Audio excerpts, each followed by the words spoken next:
Sunshine in your smile. Good evening, ladies and gentlemen, and welcome to the show. Have we got time for any more? I think so, yeah. Oh, good. All the while. Welcome back to Celebrity Radio. It's Alex Belfield talking to two of my favourite people. We're on an evening with Eric and Ern. It's going around the UK and touring, and the two stars join us now. How are you, boys? Very good, thank you. Very good, thank you. How nice to see you. Here we are. Very small, isn't it? He is. He's very small. He's a little bit shorter than very- you. he is, Shorter than you yeah, are. I'm a Diddy reporter, really, I suppose. One of Doddy's best. And here we are at the Nottingham Playhouse. I mean, the curtain's down in front of us, and here we are on the set for this touring show. I mean, the warmth in 2020 for these two men is still as strong as it was back in the 70s. It's amazing. I mean, we're continually surprised, aren't we? well, not a surprise for the warmth for Eric and Ern. No. But the warmth for the way the warmth of our show is Yes, going. not for Eric and Ern, Yeah. for the show. For the show. No, I mean, Eric and Ern are beloved to the British public and always have been. And They really are. I mean, when we started, I was just a normal fan of Eric and Ern, and it was just we started this job because of him.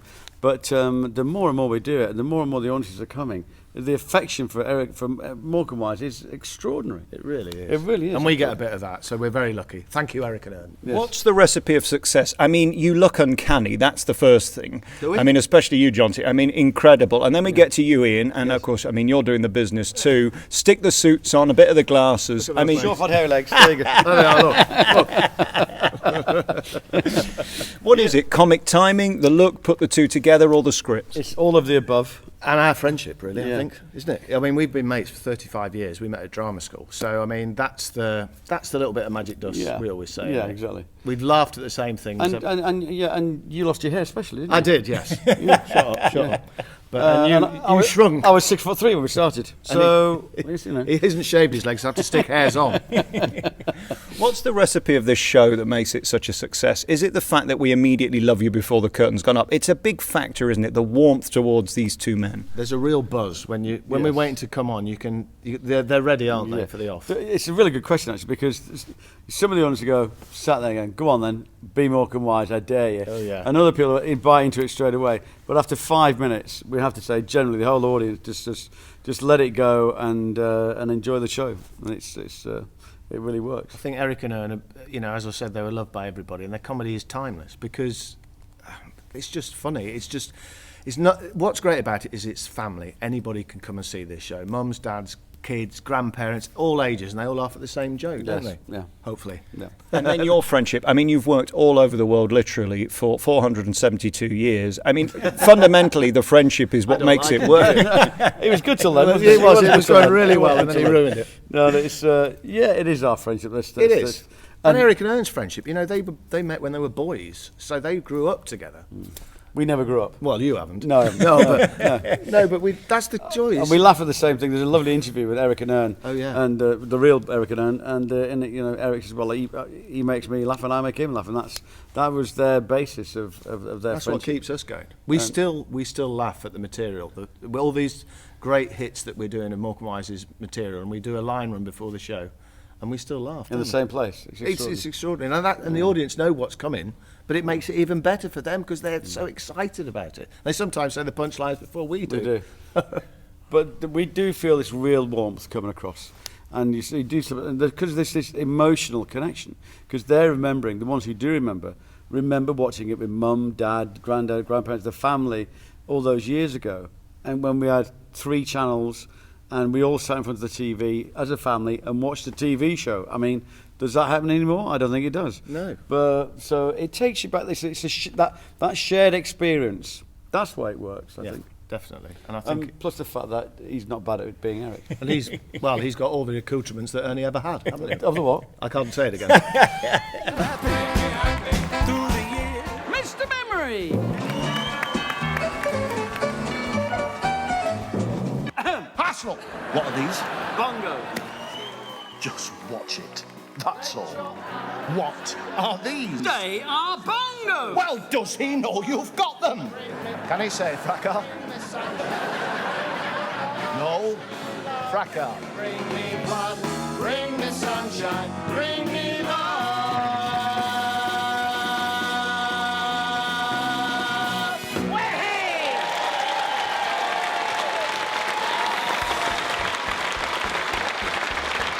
It really got to me tonight. It was superb.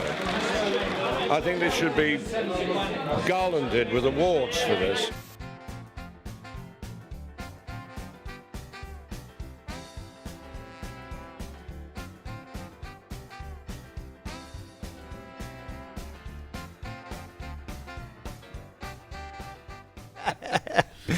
Talk to me about your careers before this. When did you know this was going to be your life? Because, I mean, you've become synonymous with this show and with these two characters, but you had a whole new life before then, didn't you? Yeah, we did. I mean, we've both been acting for, 29 years before we ever had sort of an idea of doing something.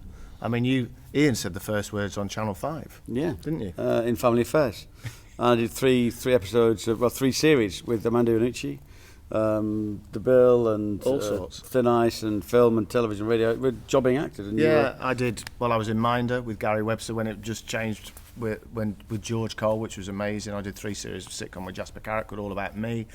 And then, of course, you're at the RSC, darling. Yes, I was at the Royal Shakespeare Company. Yes, I did the Royal Shakespeare, and I did Shakespeare's Globe. So we've done everything between us. You know, there's a whole gamut of stuff. So we did have a career as actors before this, but this, as you say, has taken over our lives. It came about because we did a sketch for our friends at the golf club, and that's what we started. Stage Golfing Society, yeah. But somebody did say, "Did you advertise for an Ernie end of the stage?" And because they did, didn't they? Edinburgh when we launched. Yeah, they said, "Did you advertise for an Ernie?" I went, "No, we're mates." It's like you sort of someone to be Ernie Wise, please. Yeah. It was almost meant to be, but again, if you look at your careers and what you've done, I think you probably wouldn't be here today if you hadn't done all that other stuff. Because there's a lot goes into this, isn't there? Yeah. Absolutely. And I think it is. It's all informed by the play what we wrote, but Eric and Little Ern that we did at Edinburgh and launched, and then it went to the vaudeville, then we got Olivier nominated, and this show that you're seeing tonight or that we're doing on tour was inspired by the second half of that, where we stood in front of those curtains, and this is how this show's developed. But yeah, the culmination of our characters, of our careers rather, just led to this. All the different jobs we did, the comedy that we did. All the comedy we've done, we've done a lot of comedy. But the timing was right. I think if we'd have done it earlier, it wouldn't have worked. No. So it's all about timing, isn't it? Timing. Timing. Yeah, that's it, yeah. Yes, if you'd have been 17 and 21, I don't think this would have worked, would it? No. But I think that's the thing. But, you say that's really interesting because Gary Morecambe always said the thing with Eric and Ern, they were always 2 middle-aged men in suits. Right. And here we are. Yeah. And here we are. We get an evening with Eric and Ern. Do we get all the hits? Because that's what we want, don't we? Those iconic moments that we saw on the telly that we wait for every Christmas that are repeated by the BBC to save them having to find a new Eric and Ern. Yes, well, we couldn't possibly say, but you might see a few. Yes, you'll get some that you'll really know, and there'll be... A siren goes off, doesn't it? At one point. At some point, a siren goes off. And there's a piano involved, but we couldn't possibly say what happens there. There's some great special hits that the audience will love, but there's also some new stuff in the style of Eric and Ern that we've put in. Yeah. So, and also some material that the public would never have seen because they saved. Like there's a vent act we do called The Child of the Dummy that they never did on television. They saved some stuff for their live act, and there's one recording of it which is at Fairfields Halls in 1970. I can't remember when it was exactly. But anyway, it's the only existing recording of their live show, and we've studied that and watched that and the family and the Morecambe Wise estate gave us permission to do that, so we're very honoured to do that because it's, as Ian says, it was never seen on television because television eats up your material. You can't, they have to always do something new. They wanted to keep that back, didn't they, for their tours? And of course, Eddie Braben was the main writer for Morecambe Wise, and we did a show and showed him a video of us just before he died, and he gave us permission to use any of his material. So that was incredible. And we pay royalty to his widow Dee, who we've come very close to as well. So it's been an amazing journey, really, to start off.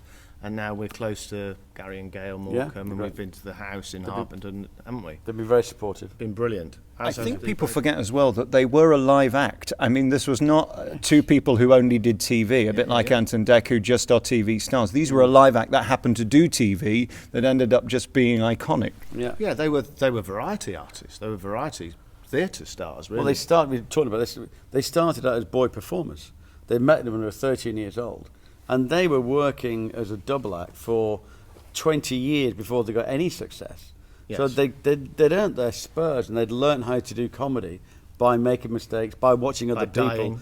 But it's yeah, true. It is. Even Morecambe and Wise. It's funny. We had lunch with Gail and Gary at the house in Harpenden, And we chatted away, and Joan was telling We're all the talking to stories. Joan, Eric's wife. And I just said to Joan, what was Eric like when he came back from a gig? Was he, he said, well, it depends what the audience. He said sometimes he was like really buzzing and up, and other times he was quite low and sort of depressed because the audience weren't very good. Yes. Not Eric. No, the audience. It was The audience weren't very good, and it's the audience are so a part of the show, aren't they? It's a two-way thing. It's a two-way street. You've got to have it. Hopefully, it comes back and you give it, and they give you their laughter back. Hopefully.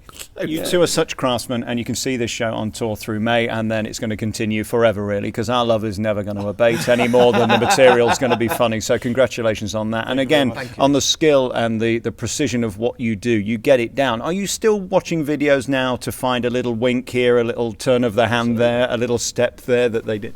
He never stops watching it. No, I think we do. We do, don't we? We do, but we both watch it. That's what it's about. That's what if you're taking on these massive iconic comedian stars, you've got to get it right. And we hope now, after 5 and a bit years doing it, that we might just be getting there now. And the other lovely thing that happens is that now we're doing the show, we're doing it.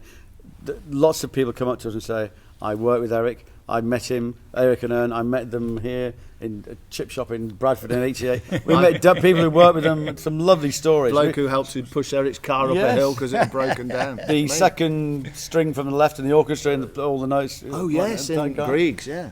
Dancers. So I hope they were in the right order. Oh, you see what he did there? He's rubbish. He is. I don't know who he is. I don't know who he is.